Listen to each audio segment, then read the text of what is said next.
મુનેશભાઈ, આપણી શાળાના શિક્ષકો ભાઈઓ અને બહેનો તથા ડીએડમાંથી આવેલા ટ્રેનર્સ બહેનો તેમજ વહાલા બાળકો, આપ સર્વેનો અત્રે સારા પરિવાર ખૂબ ખૂબ હાર્દિક સ્વાગત કરે છે. આપણે આજે સંસ્કૃત સપ્તાહ છે એની ઉજવણી જે કરવા જઈ રહ્યા છે ત્યારે સંસ્કૃત વિશે ખાસ તો મારે કહેવું છે. સંસ્કૃત ભાષા અસ્માકમ પ્રાચીન ભાષા, કે સંસ્કૃત ભાષા એ આપણી પ્રાચીન ભાષા છે, બરાબર. સંસ્કૃત ભાષા દેવોની ભાષા છે. પ્રાચીન સમયમાં જે ઋષિ મુનિઓ થઈ ગયા એ લોકો સંસ્કૃત ભાષાનો ઉપયોગ કરતા હતા. કઈ ભાષાનો ઉપયોગ કરતા હતા? સંસ્કૃત ભાષાનો ઉપયોગ કરતા હતા. અને અત્યારે જે સંસ્કૃતને આપણે ભૂલતા જઈએ છીએ ને એને ફરીથી યાદ કરીએ અને એનું સંરક્ષણ કરવા માટે આ સંસ્કૃત સપ્તાહની ઉજવણી કરી રહ્યા છે, બરાબર. તો સંસ્કૃત ન કેવલમ ભાષા તદ ભારતસ્ય જીવન દર્શનમ, કે સંસ્કૃત એ માત્ર ને માત્ર ભાષા નથી, આપણા ભારતનું સમગ્ર ભારતનું જીવન દર્શન છે, બરાબર. આપણા જે પવિત્ર ગ્રંથો કઈ ભાષામાં લખાયેલા છે? તો કે સંસ્કૃત ભાષામાં. શ્રીમદ ભગવદ ગીતા, રામાયણ, ઉપનિષદો એવા તમામ પ્રકારના ગ્રંથો છે, પુસ્તકો છે એ સંસ્કૃત ભાષામાં લખાયેલા છે. તો આપણે સંસ્કૃત મહોત્સવની શરૂઆત કરીએ એ પહેલા આપણે ભગવાનને, ઈશ્વરને યાદ કરીએ અને એ ઈશ્વરને યાદ કરવા માટે સરસ મજાના સંસ્કૃતના શ્લોક લઈને આવે છે આપણી જ શાળાનો બાળક કૃષ્ણ.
ધન્યવાદ. ખૂબ જ સરસ એમણે ભગવાનની સ્તુતિ કરી, શ્લોક રજૂ કર્યા. હવે કાર્યક્રમને આપણે આગળ ધપાવીએ ત્યારે આપણી શાળાના આચાર્ય સાહેબશ્રીને વિનંતી કરું છું કે આ પ્રસંગ અનુરૂપ બે શબ્દો આપ કહેશો. સૌને નમસ્કાર. આપણે સંસ્કૃત સપ્તાહ મહોત્સવ ગુજરાત સરકાર તરફથી જે યોજવામાં આવેલ હતો, આપણા આગળના જે ઋષિ મુનિઓ ખરા એમણે મોટા ભાગના જે પુસ્તકો, કવિ કાલિદાસ એક મૂર્ખ હતો, બરાબર ને? એ મૂર્ખ હતો, એ જે ડાળી પાસે બેસતો હતો એ ડાળી કાપતો હતો. એ એવું નહીં ખબર હતી કે મારી ડાળી આ હવે પડી જશે. તો એ કવિ કાલિદાસે સરસ પ્રકારનું રામાયણ લખ્યું સંસ્કૃત ભાષામાં. કહ્યું? હા. અને એણે આમ તો સંસ્કૃત ભાષામાં ઘણા બધા ઉપનિષદો હોય, મહાભારતના જે શ્લોકો હોય, આપણે જાણીએ કે ગીતાના પણ જે ઉપદેશો ખરા એ સંસ્કૃત ભાષામાં લખાયેલા હતા. પણ ધીમે ધીમે એ બધા વિસરાતા જાય. અત્યારે મોટા ભાગે આપણે જ્યારે ઘણી જગ્યાએ બ્રાહ્મણ ને બોલાવીને જે આપણે કથા કરીએ, વાસ્તુ કરીએ, કંઈક મરણ થયેલું હોય એમનું પણ ક્રિયાક્રમ કરીએ, એ બ્રાહ્મણો કઈ ભાષામાં બોલે? સંસ્કૃત ભાષા. કઈ?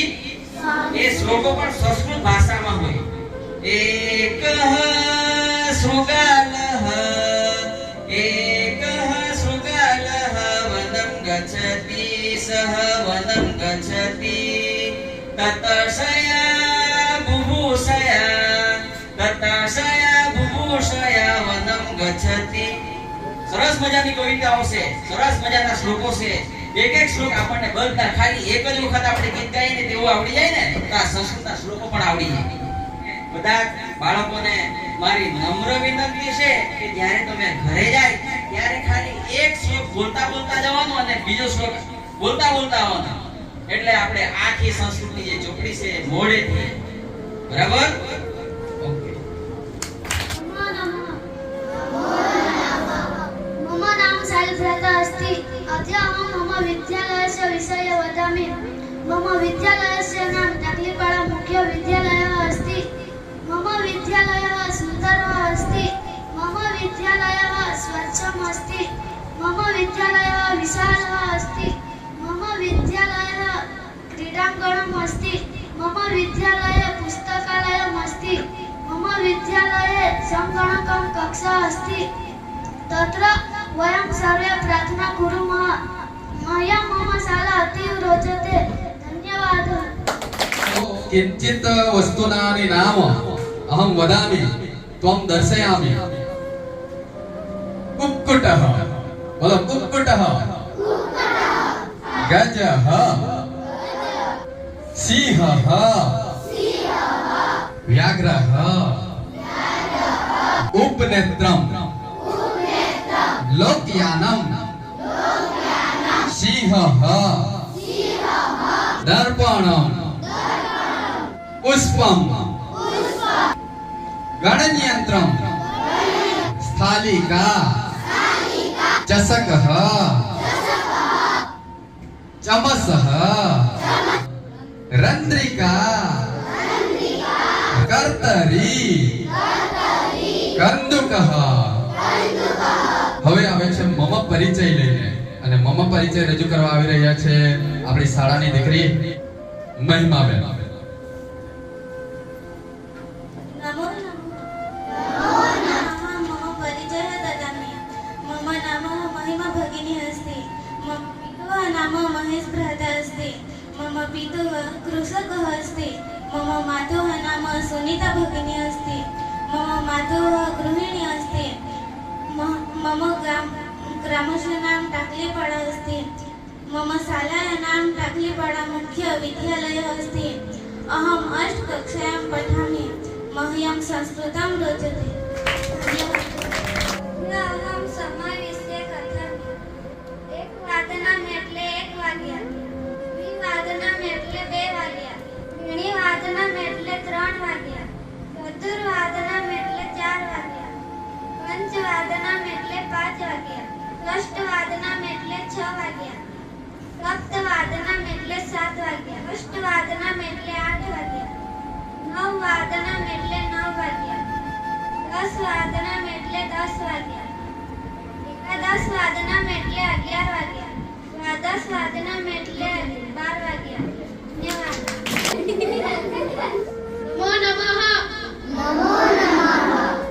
मम नाम आशिष भ्राता अस्ति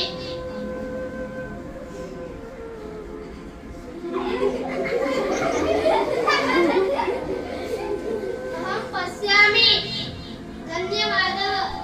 मम नाम हितेश भ्राता अस्ति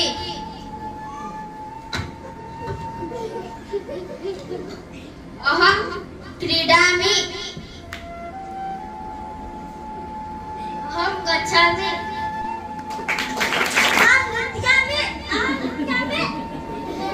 या कुन्देन्दु सारहार धवला अहं गायामि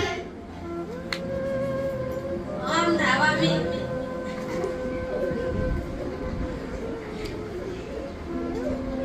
मम नाम सोमेश भ्राता अस्ति अहं खाद्यामि अहं लिखामि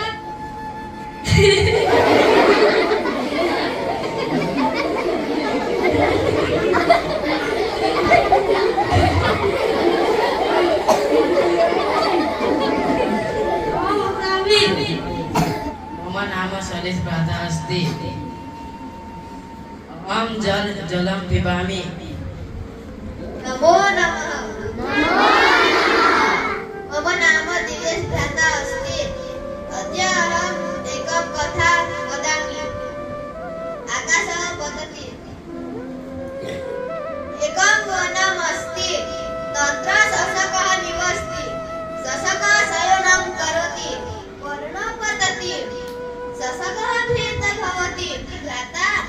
धावतु धावतु आकाशः पतति नमो नमः नमो नमः भवत्याः नाम किम् मम नाम रवीना भगिनी अस्ति भवतः नाम किम् मम नाम शैलभ्राता अस्ति त्वं कुत्र गच्छामि अहं पाठशालां गच्छामि त्वं कुत्र गच्छसि अहमपि पाठशालां गच्छामि भवत्याः ग्रामः किम् मम ग्रामः टाक्लीपाडा अस्ति मम ग्रामः अपि टाक्लीपाडा अस्ति त्वं संस्कृत शिक्षकस्य नाम किम् अस्ति मम संस्कृतस्य शिक्षकस्य नाम हेमंत महोदयः अस्ति भवत्याः कति कक्षां पठसि अहम् अष्टकक्षां पठामि अहमपि अष्टकक्षां पठामि शैलभ्राता अधुना अहं गच्छामि आम् अहमपि गच्छामि धन्यवादः धन्यवादः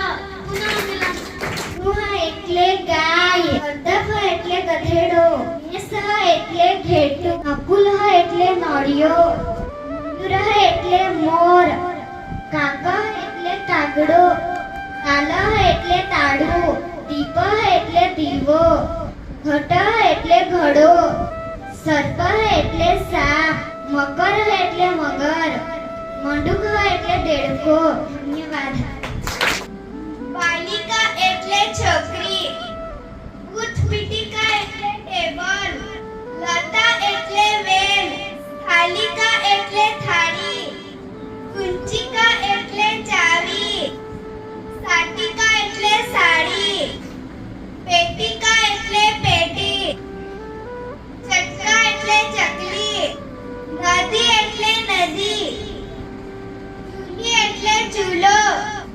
પુષ્પધાની એટલે ફૂલધાની ધન્યવાદ રત્નમ એટલે રત્ન છત્રમ એટલે છત્રી પુષ્પમ એટલે પુષ્પ ઉરુકમ એટલે પેન્ટ ધનમ એટલે રૂપિયો ધન્યવાદ આભૂષણમ એટલે ઘરેણું કતિફા એટલે બેટરી સંસ્કૃત ભાષા વાદ્યાની નામ વદામી વાદ્ય એટલે વાજિંત્ર પણવ એટલે ઢોલ હંસિકા એટલે વાંસળી વીણા એટલે વીણા ડમરુ એટલે ડમરુ मम नामः किञ्जल भगिनी अस्ति अद्य अहं क्रीडायाः नाम वदामि कबड्डी कबड्डी खोखो क्रीडा खोखो हस्तकन्दुकं वालीबॉल पादकन्दुकं फुटबॉल धन्यवादः मम नाम मित्तल भगिनी अस्ति अद्य अहं संस्कृत भाषा धन्यं नाम वदामि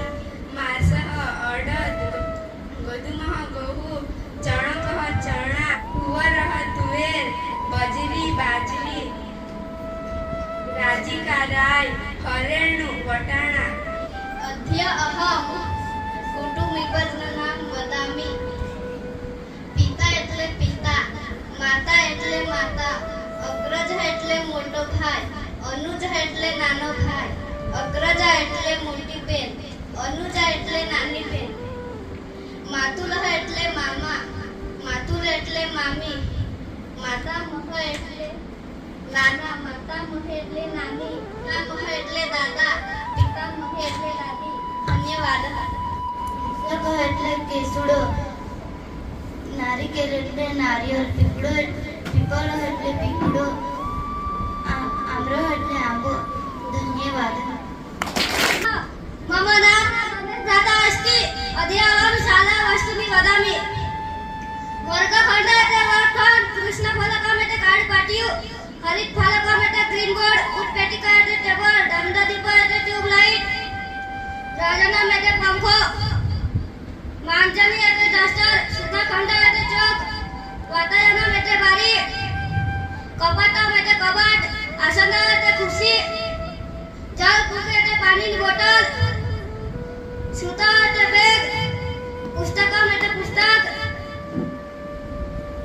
અગ્નિ એટલે પેન્સિલ યોજની એટલે સ્ટેપલર રંધિકા એટલે પંચ કંગજ એટલે કાગળ ધન્યવાદ મા નામ રવિ ભ્રાતા अस्ति अद्य अहं व्यवसायकारो नाम संस्कृत विषय वदामि आलेपक એટલે કર્યો કારુ એટલે કારીગર કુંભકાર એટલે કુંભાર કૃષક એટલે ખેડૂત, અજાપાલ એટલે ગોવાળ, મણિકારો એટલે ઝવેરી, પત્રવાહક એટલે ટપાલી, ચિકિત્સક